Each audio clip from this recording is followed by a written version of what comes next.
During the Cold War, we buried hundreds of concrete tombs across the country. Missile silos, command bunkers, early warning stations. When the money ran out, we welded the blast doors shut and walked away, but concrete cracks. Seals fail, since sometimes the things that were supposed to stay buried find their way back to the surface. Welcome to True Terror Files Official. There's a whole world underground that most people never think about. Decommissioned military sites scattered across the plains and mountains, slowly filling with groundwater and silence. Urban explorers call it ruin porn. The government calls it disposed assets. But the people who've actually been inside these places, maintenance crews, surveyors, the occasional trespasser, they call it something else. They call it a grave that never quite took. Tonight we're following 3 individuals who went underground into cold war relics and came back up with stories that don't make it into the official inspection reports. A structural engineer in North Dakota who found someone waiting for her at the bottom of a silo. A surveyor in Massachusetts who discovered a hatch that wasn't on any map. And a communications tech in Alaska who learned why some radar stations still show blips on screens that haven't had power in 30 years. Let's open the blast door.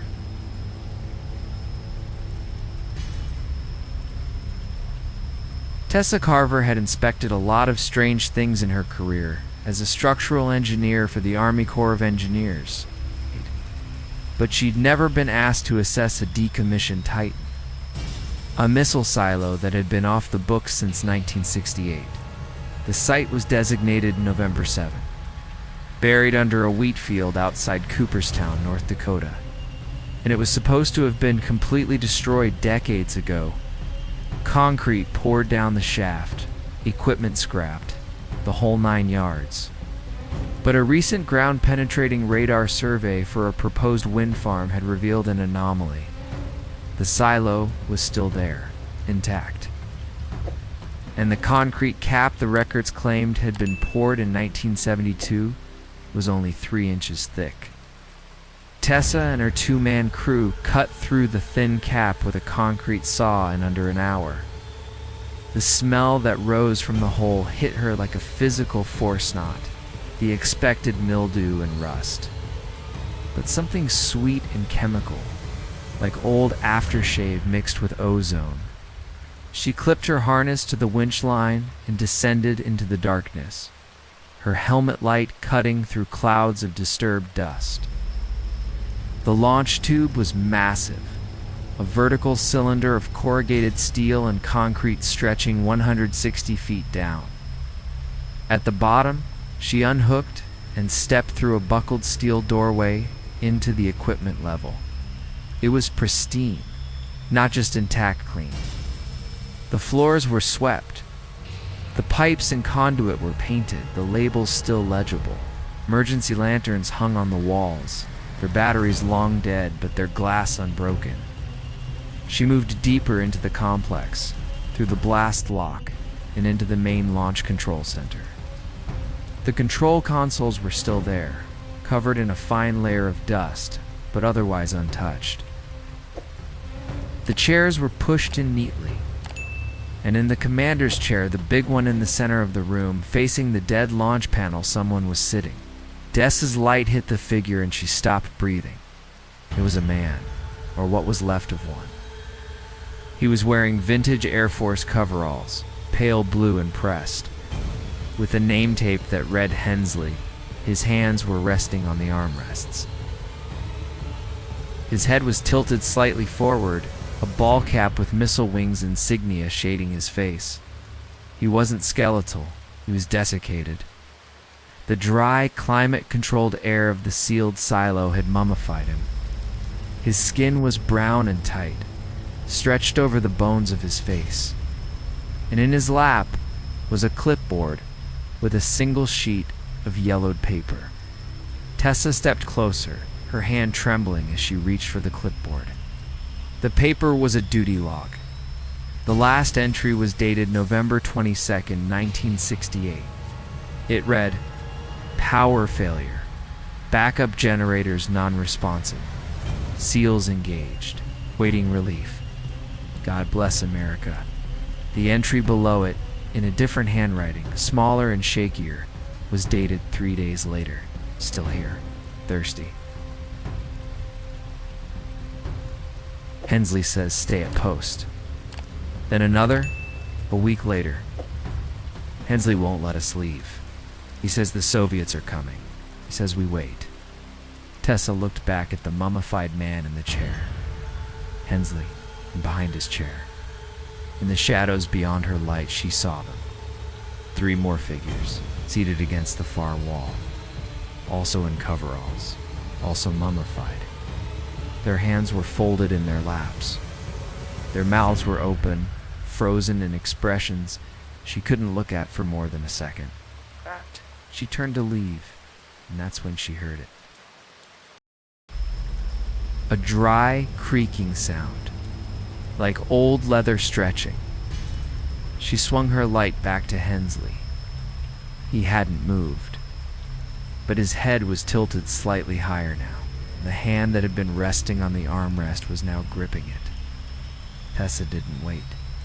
She ran for the blast door, scrambled up the emergency ladder so fast she tore the skin off her palms and burst into the sunlight, gasping. She told her crew the air was toxic and they needed to reseal the cap immediately. They poured 6 inches of fresh concrete over the hole and never spoke of it again. But Tessa looked up the duty roster for November 7 later that year. The site was officially decommissioned in 1965. There were no records of anyone being stationed therein. It's 1,968. No Air Force personnel named Hensley assigned to that silo. The duty log she'd seen on that clipboard, the one with the dates, it was blank when the Corps sent a remote drone down 3 months later. Just a yellowed sheet of paper, nothing else. The chairs were empty, but the floor where the 3 men had been sitting was stained dark brown, and the stains were fresh.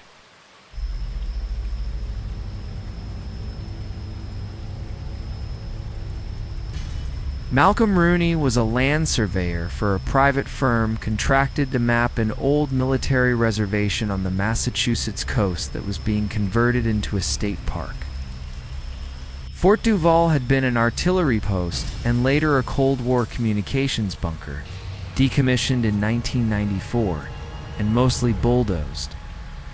Malcolm's job was to flag anything hazardous and marked wells, old fuel tanks, unexploded ordnance.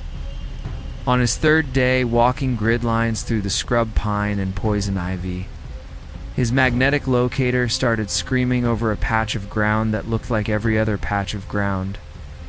He kicked away the leaves and found a steel plate about 3 feet by 3 feet, set flush into a concrete pad.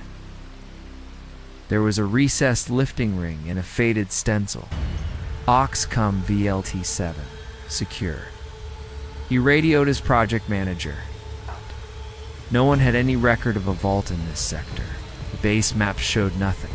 Malcolm figured it was a forgotten junction box, maybe a sewer access.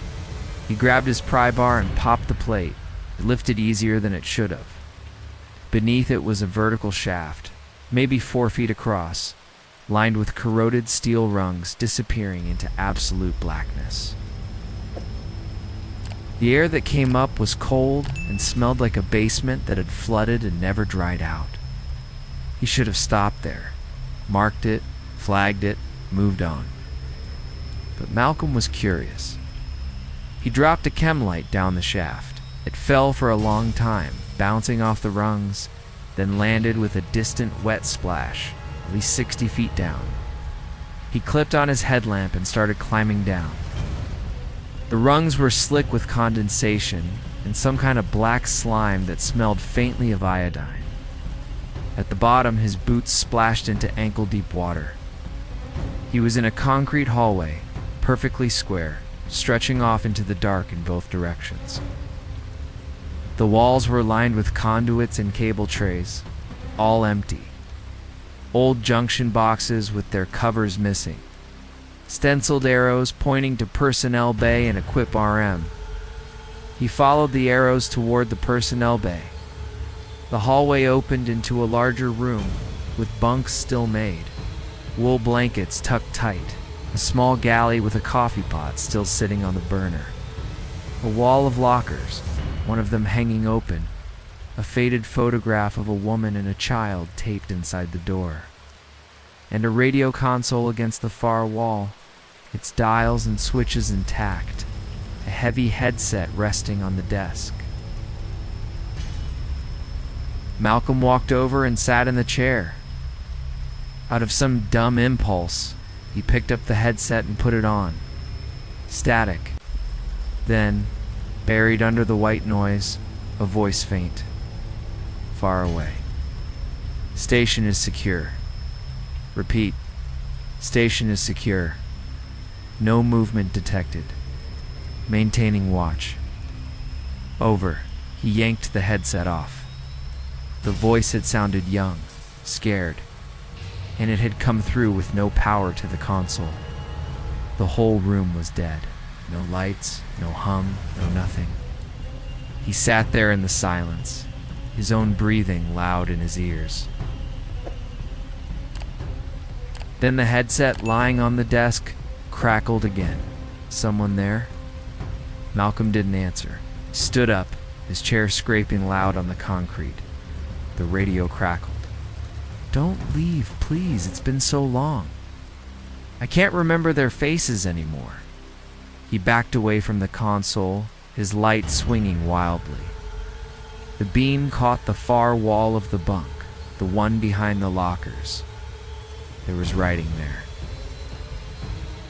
Scratched into the concrete was something sharp.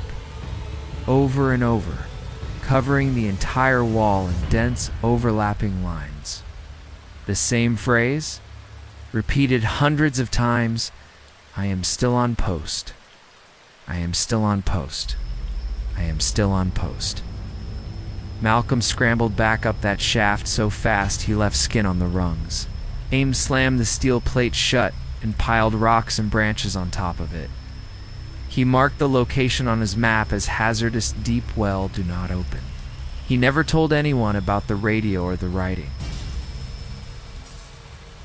But a year later, he read an article about the history of Fort Duvall.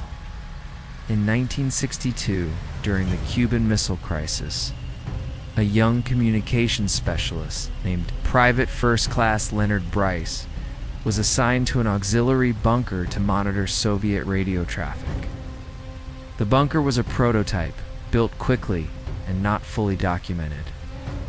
On the third night of the crisis, a coastal storm flooded the access shaft. The water rose faster than they could pump it. The entrance was submerged. They couldn't get out. The Army didn't realize the bunker was occupied until 3 days later, when the crisis ended and they did a head count. By the time they pumped the water, Private Bryce was dead. He'd drowned at his post, the headset still on. They sealed the bunker with concrete and struck it from all records. Malcolm never went back to Fort Duvall. But sometimes, when he's driving through a dead zone on the highway and the radio goes to static, he swears he can hear a voice in the noise. Young, scared, asking if anyone's there.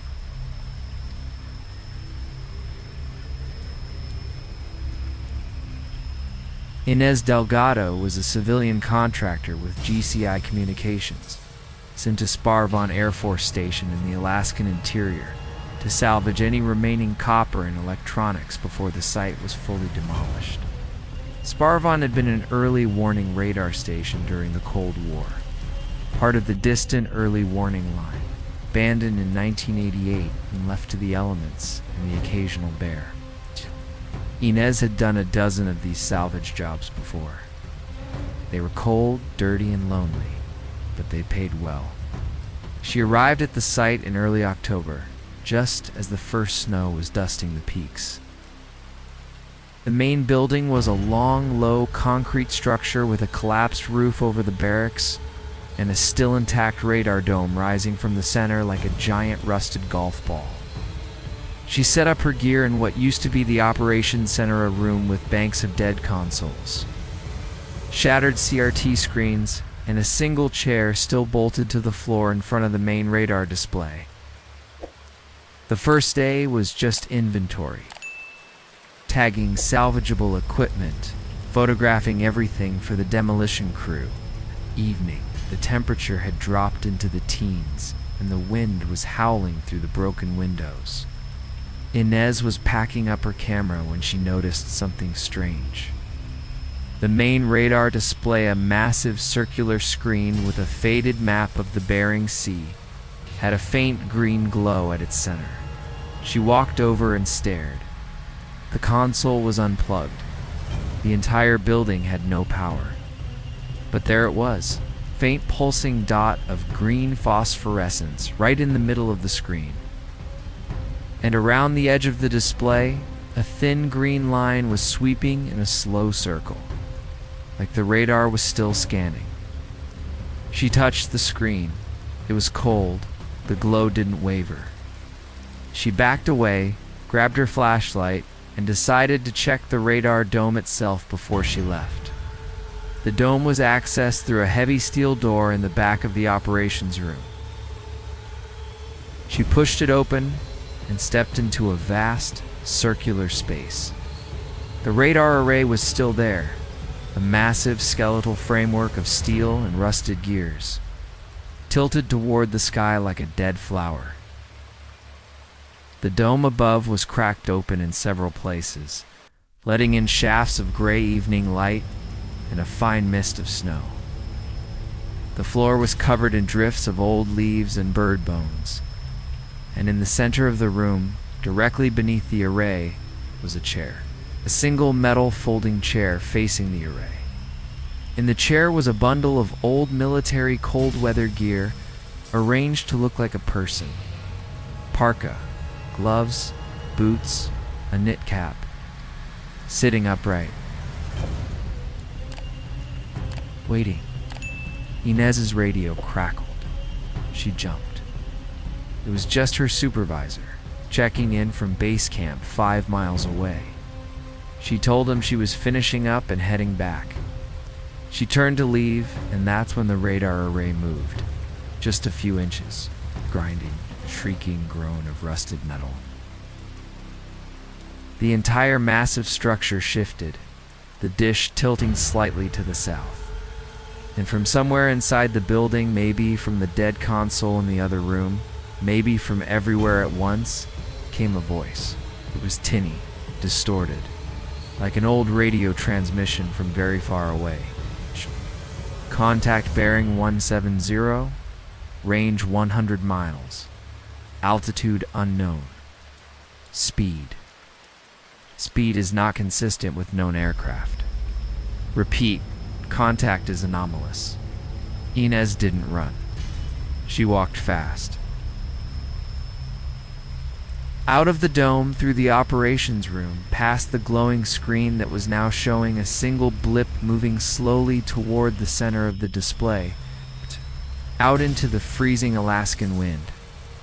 She got in her truck and drove straight to base camp, her hands shaking so badly she could barely hold the wheel. She told her supervisor the site was unstable and recommended immediate demolition. The crew went in with heavy machinery 3 days later and reduced Sparrevohn to rubble.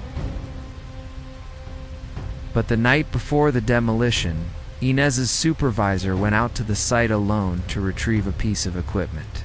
Came back white as the snow. He wouldn't say what he saw, just kept repeating, the screen was still on. Screen was still on. They bulldozed Sparrevohn into the permafrost. But Inez knows them signals don't need power, and some watches never end. 3 sites, 3 descents, and 3 people who learned that decommissioned doesn't always mean empty. Tessa Carver found a crew that never left their post, waiting 50 years for an enemy that never came. Malcolm Rooney heard a voice still calling out from a drowned bunker. forgotten by everyone except the concrete that entombed it. And Inez Delgado watched a radar screen that had no business being on, tracking something that had no business being tracked. These places are still out there, hundreds of them, buried under fields and forests, sealed with concrete and silence.